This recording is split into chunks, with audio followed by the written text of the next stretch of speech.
pessoal, tudo bem? Eu me chamo Pauliane Couto Nogueira e na aula de hoje eu falarei sobre as reações químicas e reversibilidade, assim como resolução de alguma questão. Sejam todos bem-vindos e tenham uma ótima aula. Bom, reações químicas e reversibilidade e resoluções de algumas questões no finalzinho dessa aula. Bom, a representação de uma reação química hipotética de A mais B, sendo o seu respectivo reagente, reage para formar AB, que vai ser o produto. A reação química e a reversibilidade está relacionada com o quê? Que alguns processos cessam quando há o consumo totalmente dos reagentes. Por que isso que acontece? Porque quando há o consumo total de reagentes, essas reações tendem a atingir o equilíbrio químico. Então cessa naquele momento que consumiu seus reagentes. E essa reversibilidade está ligada ao quê? Reversibilidade porque esse processo ele ocorre simultaneamente. Não ocorre primeiro a reação direta e depois a inversa. O processo é simultâneo. A partir do momento que está sendo consumido os reagentes, está havendo a formação de produtos. A reação reversível, que ocorre simultaneamente, quando há o consumo do reagente, há a formação do produto. A reação direta ela é caracterizada pela seta indicando para a direita, enquanto a reação inversa, como vocês observam, a seta está sendo apontada para a esquerda. Uma reação reversível sempre vai ter a dupla seta, sempre. A dupla seta, uma indo para a esquerda e outra para a direita. Nunca uma seta só com uma apontada para um lado e para o outro. São duas setas, uma para o lado esquerdo e outra para o lado direito. A reação direta, lembre sempre, reação direta, reação para formar, onde reagentes estão consumidos para formar produtos. E reação inversa, produtos sendo consumidos para formar os reagentes originais.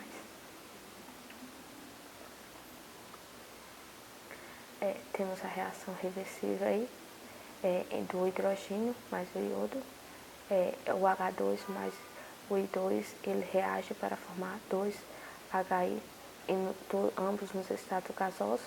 A V1 é a velocidade da reação direta e V2 é a velocidade da reação indireta.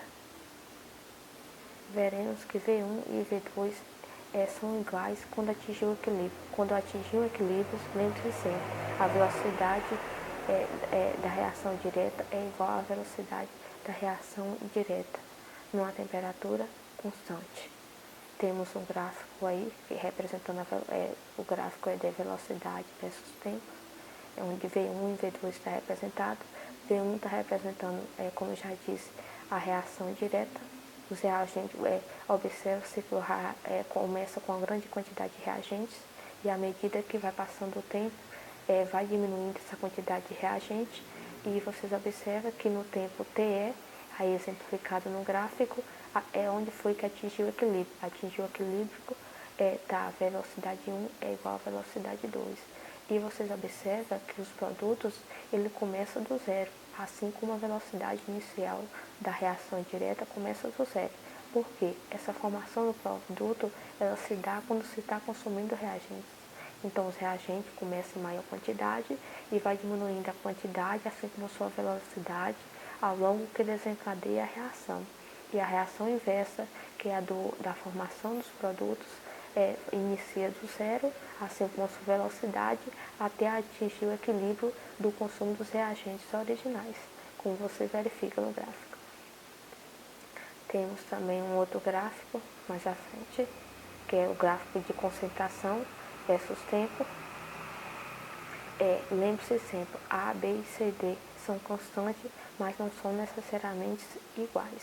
Nesse gráfico de concentração versus tempo, você observa que ao longo do tempo de A mais B, há a diminuição da concentração em função do aumento do tempo, enquanto os produtos, há um aumento da quantidade de produtos até atingir um equilíbrio com os reagentes.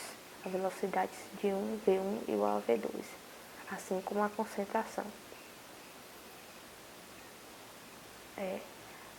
Aí, outro gráfico também é das reações diretas e inversas. O primeiro gráfico, reação direta. Você observa lá o reagente em cima, perto da pontinha da seta. Ele começa em maior quantidade até atingir o equilíbrio, nesse pontinho preto aí representado. E a reação inversa, e quando começou lá do zero, assim como a sua velocidade, e vai aumentando aos poucos, até atingir a mesma quantidade de velocidade dos reagentes originais. O gráfico ao lado também é um gráfico de concentração versus tempo e exemplifica muito bem como há o consumo de reagente na formação dos produtos na reação indireta. Reação direta, reagente reagindo para formar produtos, e reação indireta, os produtos sendo formados após o consumo dos reagentes A e B. B aí representa os reagentes e A os produtos, como vocês bem observam.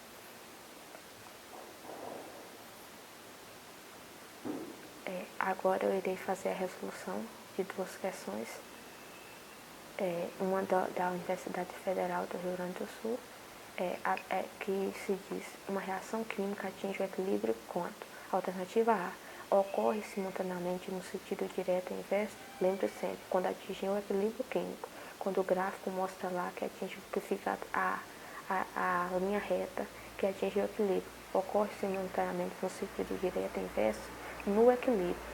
Alternativa B, as velocidades das reações direta e inversa são iguais. C, os reagentes são totalmente consumidos. D, a temperatura do sistema é igual à do ambiente. E, a razão entre as concentrações de reagentes e produtos é unitária. A razão entre as concentrações de reagentes e produtos não é unitária, gente. Lembre-se sempre, são constantes. Essas constantes são mantidas constantes, mas não necessariamente são iguais às suas concentrações. A alternativa certa nessa questão é a B. Quando atinge o equilíbrio químico, a velocidade da reação direta e inversa são iguais, porque está havendo reagentes que estão reagindo para formar produtos e os produtos estão sendo consumidos para formar os reagentes. Quando atinge o equilíbrio a uma temperatura constante, essas velocidades das reações direta e inversa vão ser iguais.